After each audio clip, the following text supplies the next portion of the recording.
24-hour rolling news. Isn't it wonderful? We've had 24-hour rolling news now for about 30 years. I think the first 24-hour rolling news station was CNN, some point in the 1980s.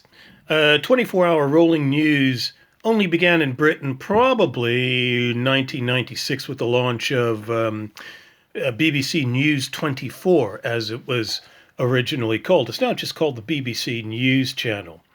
And the thing about 24-hour rolling news is that they need to try and fill it with something new and exciting every few minutes. And if they can't do that, what they tend to do is milk a story for all that it's worth. They'll spend ages on one particular story to the exclusion of anything else. And 24-hour rolling news stations have actually created a new class of person.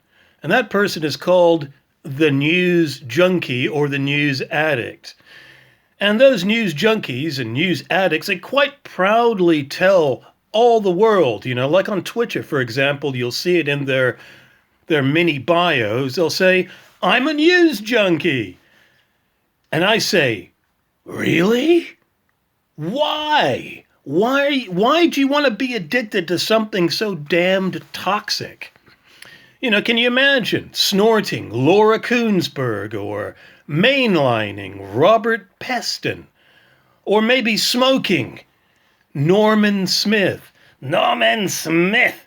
Can you imagine that? Yeah? I think heroin is certainly less toxic than the news. I really do.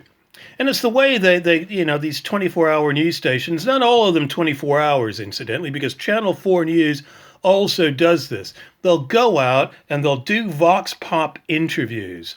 And it seems for all the world that they find these Vox Pop interviewees in the local bus station, or maybe they trawl the local Weatherspoons for the most idiotic statements, the least clued up people in terms of politics or indeed world affairs or current affairs. So 24-hour rolling news. It's just a bag of shite, really, ran over.